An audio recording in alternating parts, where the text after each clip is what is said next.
So, if you're curious what it's like driving an EG na naka K-Series, tara, samahan nyo ko. This is the perfect time na na-experience nyo to. Samahan nyo ko. Nag-uulan pero magpapatin tayo ng sasakyan. Pupunta tayo kay HG Autoworks. Seatbelt, syempre for safety. Ayos. So, sakto nag-message niya si Pao Medina. Nandun na daw siya sa shop. Tara, punta na tayo. On the way na ako, boss.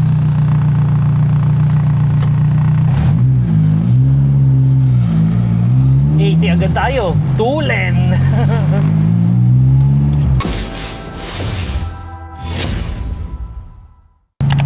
So, HG Autoworks. Pupunta tayo kay Paolo ngayon. Magpapatint tayo ng sasakyan natin using the Atom Tech tint. Na-try ko na siya before. This is a clear tint na meron iba-ibang shades. Meron siyang brown, meron siyang green, meron siyang blue.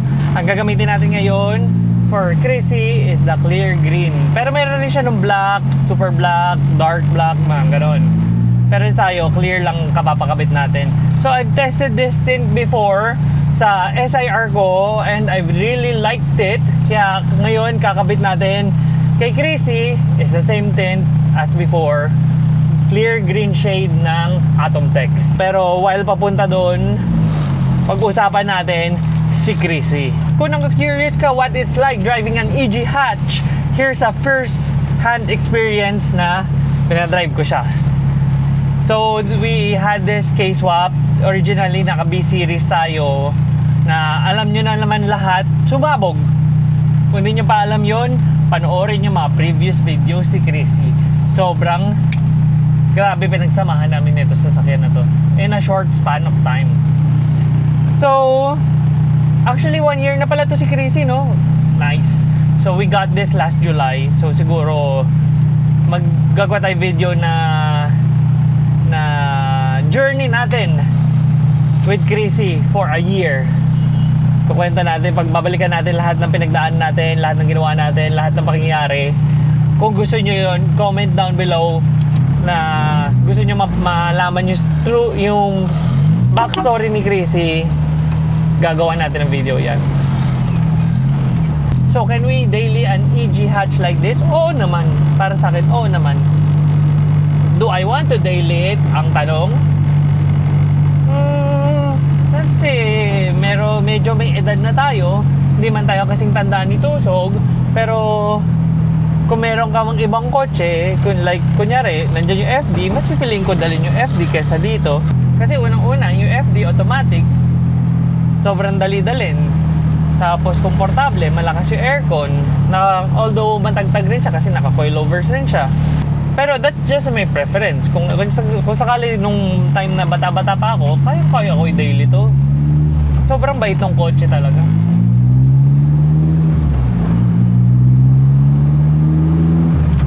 So another question is, would I recommend you building this car? If yun lang yung kotse mo, siguro if I were you, ako lang the oldest car na bibiling ko is FD. Tapos yun yung aayusan ko, yun yung papapogiin ko, yun yung sisetapan ko. Tapos yun na rin yung pan-daily ko. Kasi yung FD talaga sobrang sarap. Pangarap ko talaga yung FD na yun na naka K-Series turbo, ganun setup. Tapos daily car, yun, pangarap ko rin yun. Hopefully, magawa rin natin yan in the future. Pero kung gusto mo talaga to, mapapayo ko sa inyo, mahirap, magastos, maraming sakit ng ulo dahil luma na. Kailangan medyo maalam ka sa kotse dahil nga what if something happened to you while driving this, diba? Good thing na tayo mahilig tayo magkalikod, alam natin mga bagay-bagay na ganyan. Pag may nasisira, nadadiagnose natin maski tayo lang. Pag wala, meron ako natatawagan na call a friend, mga ganun. Pero sa state ni Chrissy ngayon, kampante na ako dalhin sa anywhere, maski gaano kalayo. Actually, I want to bring Chrissy sa Baguio. Hopefully bago matapos yung taon, makapag Baguio tayo. Pero ang goal ko talaga is North Loop. Sana magawa natin yun kasama si Chrissy.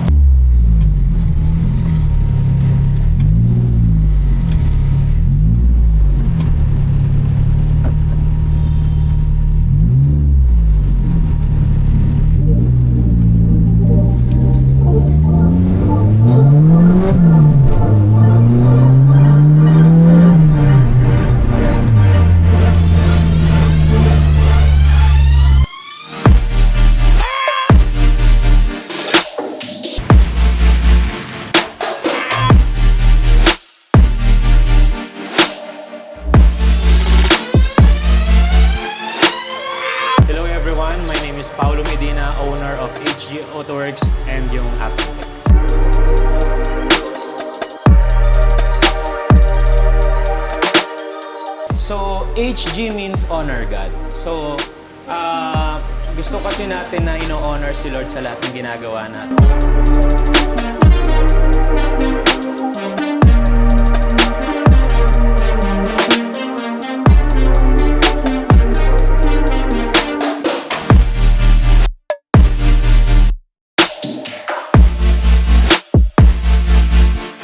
Clear series naman talaga, meron tayong 3 options. 3 options. Yung Clarion Blue, Clarion Brown, tsaka Clarion Green, which is ito Yung kinakabit natin, yung green. Yes, usually sa Honda, yung green yung pinipili. Gusto nila.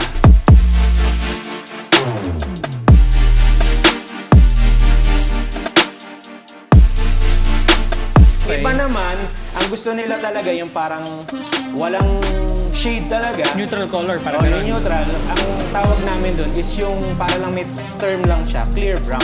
Pero Clear ang brown. tawag namin doon, ultra clear talaga. Nag-start kami before as detailing tsaka ceramic coating lang. Pero syempre, nag-i-innovate kasi yung technology, even yung sa paint protection.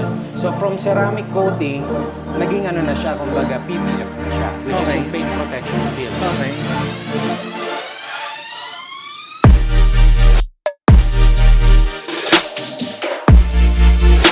Ang kagandahan sa kanya ngayon, dahil na-PPU na yung material ng PPF na to, dahil in-innovate na din, so kumbaga less na yung yellowing, pagkalabas mo lang dyan, na-damage na.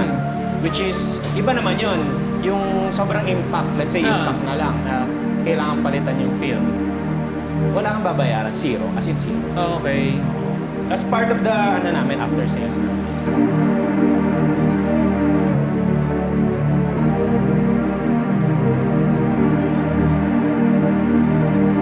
Tapos yung warranty ng ganun, like yung PPF and the tint, gaano katagal siya? Yung, kasi ina-offer namin lifetime eh. Okay. Oo, lifetime warranty offer namin, hindi lang kasi dahil lang sa film, pero yung workmanship eh. Kasi kami, ako kasi pro-customer ako eh. So, I believe na pag maayos ka sa customer, maayos ka sa sasakyan ng customer mo yung magre-refer din sa'yo eh. So, kumbaga, hindi naman to one time, big time lang na transaction na, o pagawa ka, uwi ka na, tapos wala na. So, gusto ko, parang na-showcase mo yung kotse mo na maayos yung sasakyan. Okay, so ayan si Pao, owner of HG Auto Works, na also Atom Tech, main brand nila. Thank you for your time. So they're done with the sides. Ginagawa na ngayon yung windshield. Tapos yung back glass.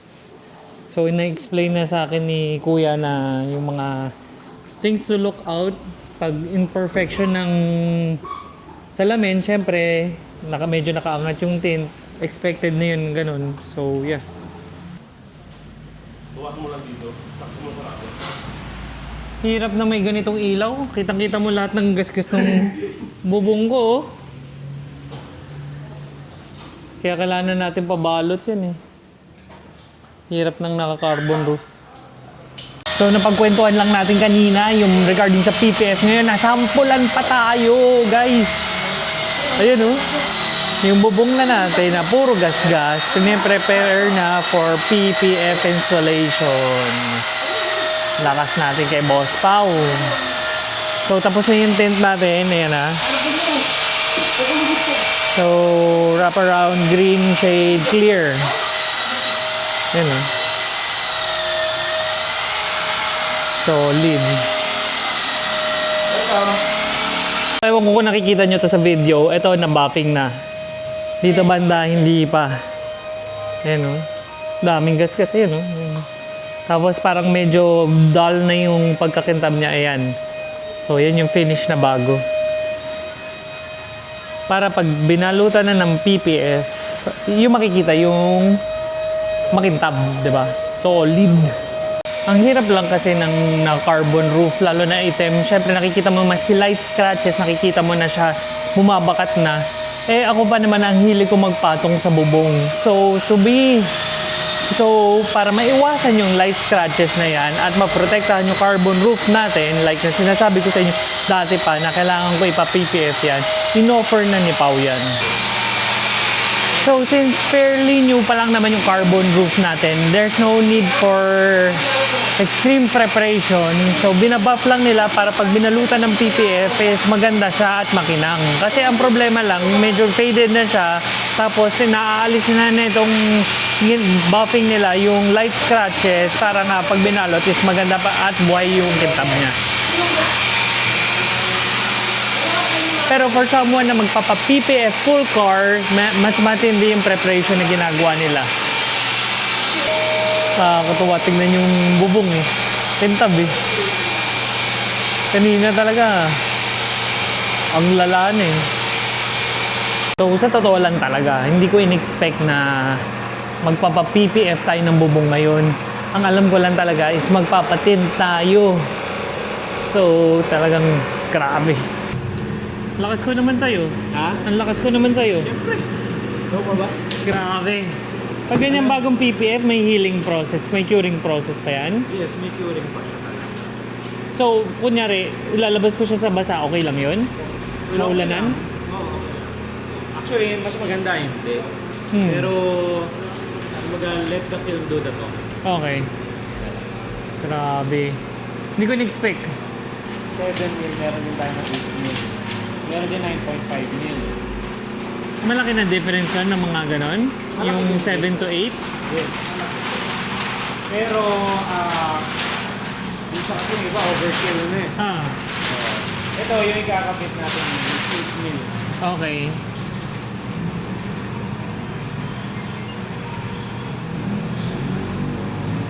Ayan na siya.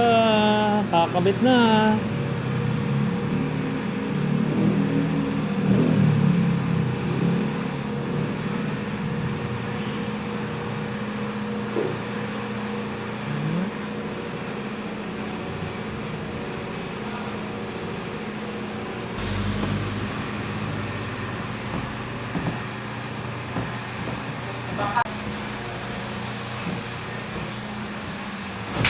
Panis, at least meron makintab sa sasakyan natin. Yun o. Yun o. So nabanggit ni Pao, meron rin daw for windshield kung gusto nyo ng windshield PPF, protection for your windshield aside from the body PPF. Ayan. So, tapos na i-PPF. Yun o. Grabe naman, sir.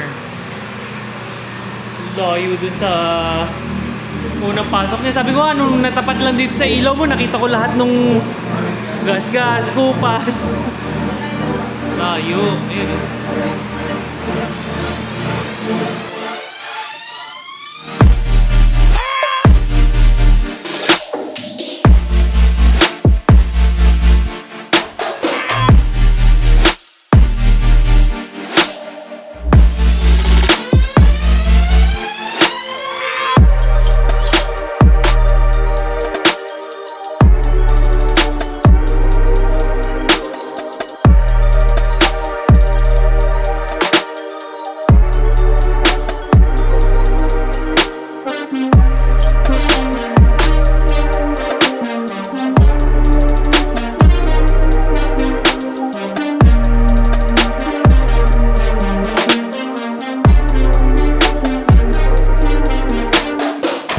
Tapos na tayo. Grabe. Hindi ko talaga in-expect yan na mag-PPF tayo ng bubong ngayon. Thank you. Thank you, Pao. Grabe talaga. Naka-tint na tayo, naka-PPF pa yung bubong natin.